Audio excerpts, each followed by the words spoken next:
And good evening, and welcome, guys, to the Business Economic Show or segment or program. You might be wondering why you're hearing Dwight's voice. Well, the fun thing is that Kanjengo is not here for tonight. That's me. But also on tonight, we have a very interesting discussion, and introducing my guest is Dr. Klaus Visvedel. Doctor, welcome. Thank you for joining us tonight. It's an absolute pleasure, and good evening to you and all your listeners. Doctor, our discussion for tonight is a very interesting one, starting off with that, because we'll be taking you off from Cape Windhoek Fertility Clinic. So our discussion will be a little bit in a niche discussion, looking at some of the aspects that Cape Windhoek Fertility Clinic has or sort of specializes in. One of them, Doctor, is IVF or ICSI. Doctor, what are these? Or can I first ask, Doctor, can you just, sort of like explain a little bit about yourself, and then we get into that general discussion? Well, I don't know what to talk about myself, but I'm one of the directors of the Cape Windhoek Fertility Clinic, and we're also running a clinic in Cape Town, run a clinic in Johannesburg. We were running a clinic in Nairobi in Kenya as well, which is now running on its own, and so we are Southern Africa and Eastern Africa specialists, you can say that. All right. Now, Doctor, starting off with our main discussion for tonight, which is IVF and ICSI. For our listeners, Doctor, what are these two acronyms or these two abbreviations that I'm talking about, or mentioning, actually? Well, you're jumping right into the deep end here, because IVF is in vitro fertilization. If you translate that, it means a fertilization in the laboratory, in vitro, in glass.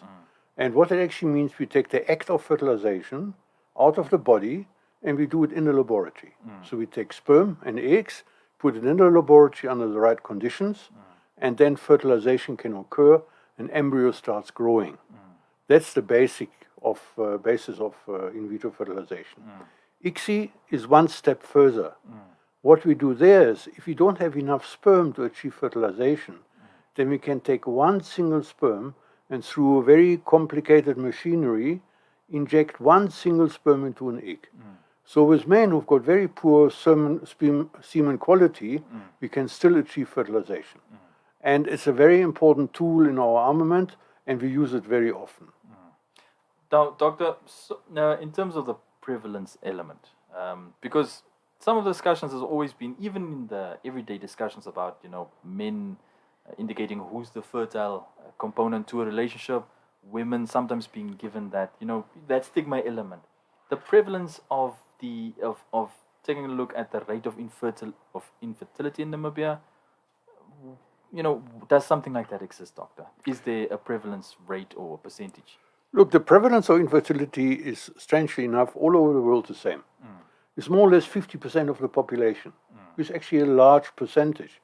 That means 15% of all couples fail to fall pregnant when they want to and seek a gynecologist for help.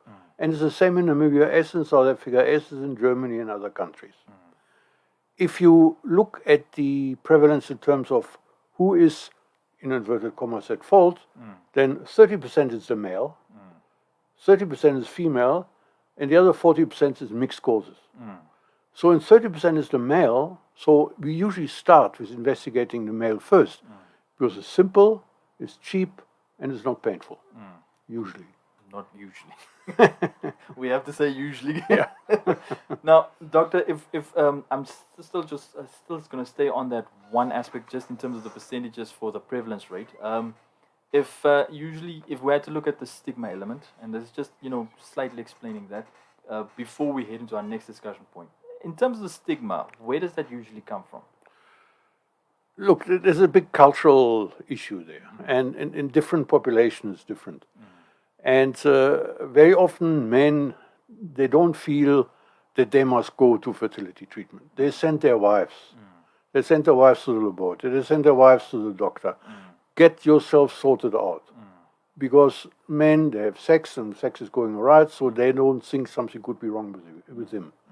But there is very often something wrong with them. And that stigma and that problem must be overcome.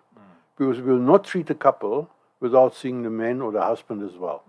And that's an absolute condition, because so often we find that women go through treatment after treatment with gynecologists and GPs and traditional healers, and then after years and years of treatment of all different kinds, we find that the husband actually has got no sperm or very poor sperm quality.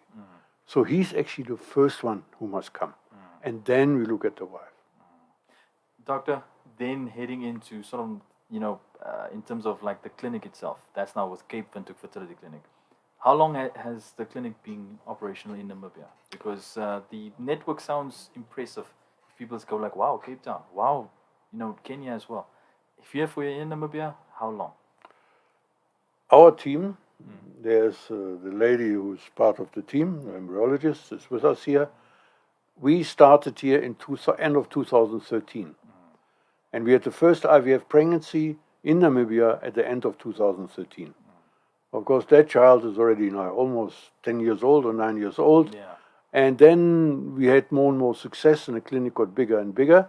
And people noticed they didn't have to go to Cape Town anymore. They didn't have to go to Johannesburg anymore. People from Angola noticed they didn't have to go to Brazil or to Portugal, so they come down to Windhoek. So it has changed over the years, and we've become busier and busier over the years. And now, with that thing, doctor, although you mentioned the first pregnancy already, if that element, if you have to look at the couples, was there an element of them, having to try and convince them in terms of the procedure itself, going through the process of practicing IVF or exploring IVF? How was there some sort of hurdle to get over first in terms of the mental? No, I think IVF was already well known in Namibia because we were working in Cape Town. We got a large proportion of patients from Namibia, which is probably their first travel point, going to Cape Town or Johannesburg. And because we noticed there's so many patients coming from Namibia, then we said, why don't we make a clinic in Windhoek, in Namibia itself? And patients actually asked us, why don't you come to Namibia? Initially, we only did a few consultations. We were overwhelmed by the response, and then we jumped into the big investment. And unfortunately, it's very expensive to start a clinic. We jumped into the big investment to start actually an IVF clinic here. And that's how it came about. All right. Doctor, and then taking a look at how many pregnancies to date? Because first one was 2013. That kid is now... I must get my piece of paper here because I usually don't count them daily. But we've got 482 pregnancies, 3 sets of triplets. Wow. And lots of twins, which we haven't counted. But there were more than 480, almost 500 pregnancies. Wow, that's pretty impressive. Yeah, it's a lot. It's like a small village already. Yeah? It's like a city already. Yeah. Now, and in taking a look at the treatment, what treatment options can couples look? Because I now have to say couples, some of the guys who still believe it's just a woman's idea, guys, please, it's for the two of you. It's not just a one-man show or one-woman show sometimes. Doctor, in terms of the treatment, what can the couples look at? Well, there is not one thing for everybody. It's like going somewhere and say, how much is a car or something like that. There's different treatment options for different problems. We start with the simplest is intrauterine insemination. We call it IUI, or artificial insemination with husband's sperm, where there's only a minor abnormality in the husband's sperm analysis. And we can do intrauterine insemination at the time of ovulation. And that's relatively successful. One can do 2 or 3 times. And if it's successful, then of course everybody's happy. We do artificial insemination, then of course we do IVF in all its varieties. We do Icsi. We also do sperm donation. We have a sperm bank. We do egg donation. And so we do the whole ambit of fertility treatments here in Windhoek. And everything is done locally. Yeah, exactly. And doctor, just for some of the guys to know, in terms of the sperm bank and the sperm egg donations, or the sperm donation egg, how does that work? If you can just walk some of the clients through, or some of the listeners through. And guys, please, there's not things that you've watched in a movie. This is serious talk. So you gotta think about it. Doctor, just walk us through that. How does some of those things work? Let's first talk about sperm donation. There is a group of males who don't have sperm. They might have serious previous infections, or they've got hormonal abnormalities, and there's just no sperm in their testes. Sometimes we can try to get some sperm by operating on the testis and taking a small piece of tissue out and see whether we can find sperm. An operation which we call TISA, testicular sperm aspiration. But very often there we also don't find anything. So if there's nothing there, if there's nothing we can do sperm donation. That means we've got a group of young men, they're happy to donate sperm, the sperm gets frozen. The donors get very carefully screened. We check them for all infectious diseases, for HIV, and you name it, the whole works. I mean, they get really well screened. We make a donor profile, their education, their likes, their hobbies, and these profiles get given to the couple who are looking for a sperm donor. They can then choose a sperm donor of their liking, maybe the same background, cultural background, and then they choose this donor. We have all the straws in store in our liquid nitrogen tank.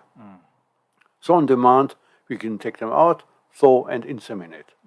Or we use it in IVF. Can be done as well. A similar process with egg donation as well.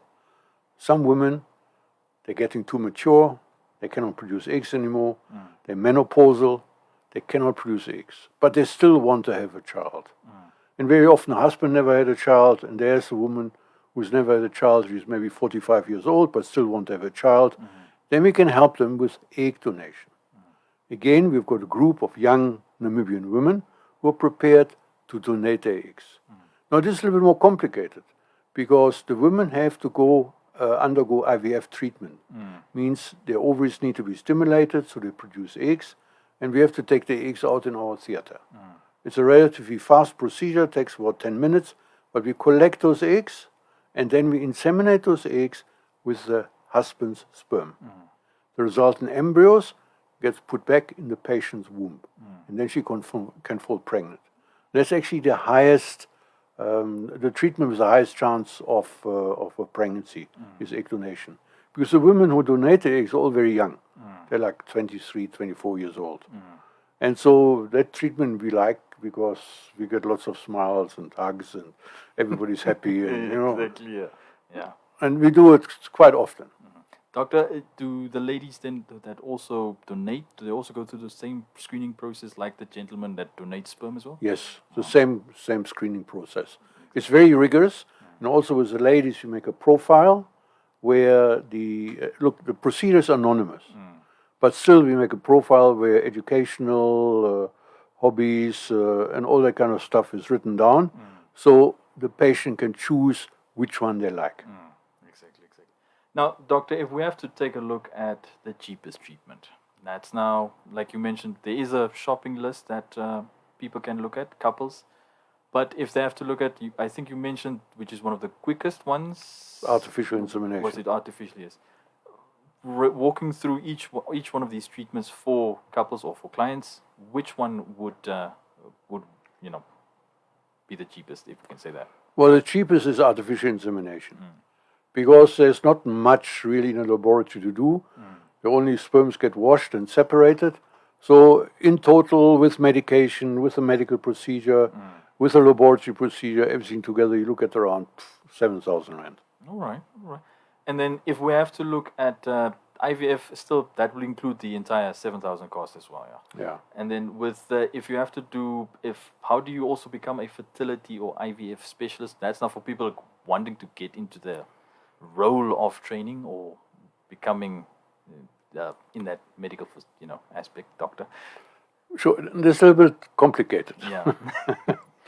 Now, in Namibia, we don't have any training facilities for reproductive medicine specialists. That's what we call ourselves. It's a fertility specialist. Yeah. In South Africa, since about 15 years, we've got training for reproductive medicine specialists. It's an additional training of 4 years on top of being a gynecologist. All right. So it's a long time you're in training. First you do study, then you're an intern, then you specialize in gynae, and then you do reproductive medicine. So there's many, many years of training before you can call yourself a reproductive medicine specialist. Because that training is not available in Namibia as yet, everybody has to come to Namibia from outside. And our specialists come from South Africa at the moment, and we treat patients here. If the treatment, if the qualification is reorganized here, then I can possibly start training reproductive medicine specialists in Namibia, but we're not that far yet. All right. Doctor, and then if we had to look at becoming one of the specialists, being an embryologist, and our guest as well, who's not going to talk to us, but doctor, in that same sense, what is it, if we start with embryologist, what is it in terms of starting from the beginning part? Look, I mean, I'm talking not really, I'm not an embryologist, so I cannot really talk well about it, but of course I know a little bit about it. Embryologist is a very dedicated profession because they must be extremely accurate and they must do these procedures repeatedly and they must do it repeatedly good. To inject sperm into an egg is a highly, highly sophisticated procedure. You're working with a sophisticated machinery which is usually expensive and it takes many years of training. And usually they come from a med tech background or they can start training nowadays directly as an embryologist. The training usually is between 3 and 4 years, but usually even then they're not quite ready yet. They need another 2 years, 3 years maybe of doing Icsi repeatedly so that they really become good at it. Is it close to almost like surgeons, doctor, having that steady hand, that concentration level? I think so. It's very close to that, that's for sure. Yeah, because there's some of the discussions I always heard about, surgeons especially, is that you need the steady hand element, you need the composure and the concentration that takes place. I think the most important thing is that you must do it repeatedly well. If, for example, if you get from one egg, like a donor, 15 eggs, 15 times she must inject. 15 times you must do it at your best. 15 times we want to get fertilization. We doctor have it relatively easy. We just ask in the afternoon how many eggs are fertilized. Okay? But there's so much work and dedication behind which is difficult to describe. Exactly. And just to make this clear, doctor, this is someone that has to be in a lab every day doing this, right? That's correct. All right. I see I get the nod at least. And usually they're much longer Yeah. in the laboratory or in the theater environment than we doctors are. Because we see patients, we consult and all that. But in the laboratory, it's like ongoing all the time. I hope there's no, what do they call that syndrome when you have to stare at a screen a lot, like some of the production guys that I know in the media sense, they say they can't see anything. I hope it's not the same thing that you have to suffer from. But then, doctor, if we just head towards sort of our conclusionary part, just for the listeners also to know, in terms of this, where is Cape Windhoek Fertility Clinic situated here in Windhoek? I know where it is, but it's now, I have to assume that our listeners also don't know. We got a very nice place. I'm very happy with it because it's discreet. It's a little bit tucked away. Because as we talked earlier about the stigma, and I think patients feel some little bit awkward to go to hospital where there's a big sign, fertility clinic. We're at Utopia. Utopia is on Nelson Mandela Avenue, number 64. And we're tucked away in the back. So the walking around there doesn't create any suspicion and is quite acceptable to most people who feel that they might be observed or they might be seen. And it works very well. I think most people are very happy. We've got a laboratory there, we've got a theater there, which is an excellent position and excellently equipped. And we're very happy in that environment there. Exactly. And as you heard there, listeners, discretion is the thing. But, well, you don't have to be ashamed, guys. We're all here to make children. Well, not all of us. Not at one stage. At one stage, yes. Now, doctor, just having a look at when should one consider the freezing of an egg or taking these steps? I mean, we usually, like you mentioned in the beginning, doctor, usually it's after much, treatment, especially on the one side, like the stigma sometimes has now proven. The woman comes in regularly, but unfortunately, sometimes also the man.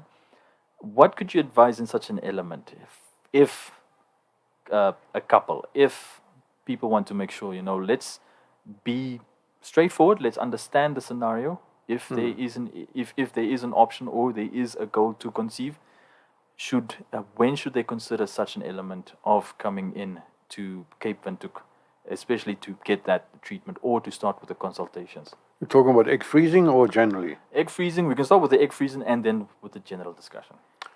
Okay, let me talk about egg freezing first, because it's very particular and very distinct. Freezing over the last 8-10 years has become very sophisticated and very successful. We can freeze sperm successfully, we can freeze embryos very successfully, and we can freeze eggs successfully, and we also can freeze ovarian tissue successfully. That's very important. For example, women have cancer, and they're young, they're 23 or 24 years old. Now they get chemotherapy. Now the chemotherapy usually affects the ovaries very badly. So what we do is, before they start chemotherapy, we take the eggs out.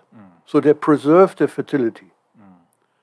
Men who want to do sterilization, but they want to have that little anchor.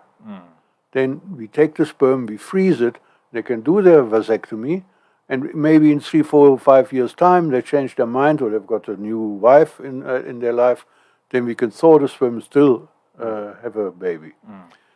Ovarian tissue freezing is the same. Kemetsra was the first in South Africa to do that successfully, and there we take a whole chunk out of the ovary, and that gets frozen, and there are many, many eggs in there. The eggs then get cultured later, and one can achieve, with fertilization and Icsi, we can achieve embryo production.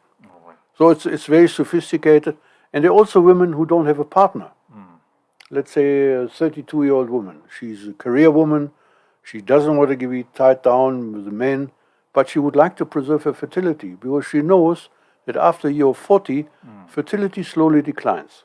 So she says, now I'm 32 or 33 or 35, I want to preserve my fertility, I'm going to have my eggs frozen. So we give her stimulation, we take the eggs out and they get frozen in the laboratory. She comes back 10 years later, she's got the eggs of a young woman. So she's got a chance of falling pregnant of a young woman. And there it's actually, that's growing more and more, that women come to have the fertility preserved. Now, doctor, you mentioned one good thing in terms of the... Only one good thing. No, one good thing. No, but I'm taking the first one in terms of the chemotherapy treatment.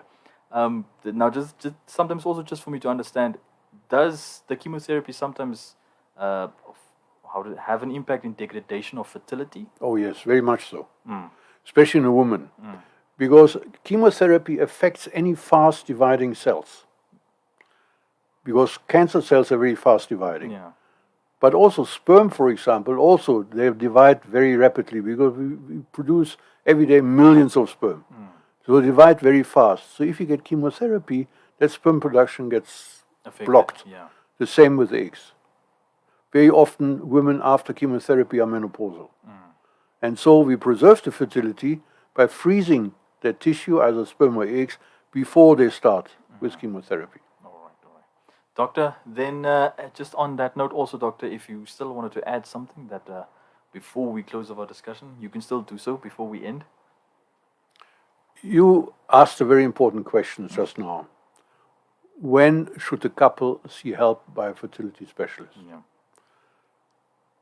We usually would like the couple first to go to gynecologists. Usually gynecologists do basic investigations.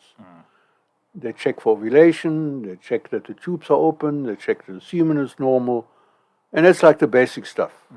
And on that, 60-70% of patients can already be diagnosed and seen what the problem is.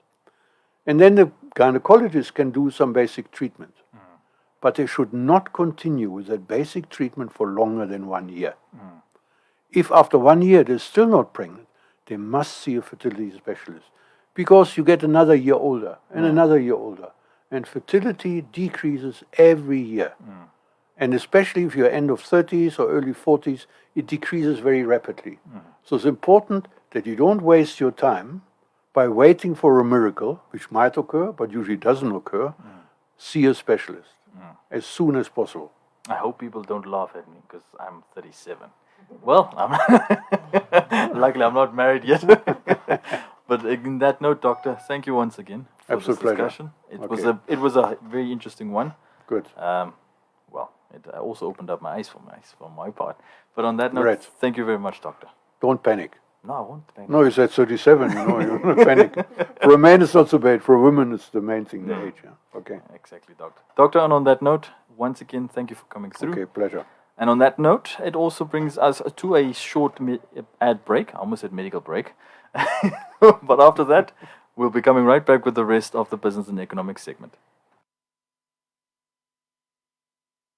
To our valued listeners and all Namibians, we are living in unprecedented times which have seen some extraordinary steps being taken, some of which have suspended the most basic of human rights. And this is because for the first time ever since our country won its independence, we have been hit by a dangerous virus, which is a threat to our livelihoods, the COVID-19. The situation calls for us not to panic, but to work together and eradicate the spread of the virus. At Eagle FM, we urge you to always wash your hands with soap or use hand sanitizers, Limit or avoid travel and respect our laws and obey authority. We have the answer, and we will fight this the Namibian way. As Namibians, together as one Namibia, one nation. Let's stand together against COVID-19.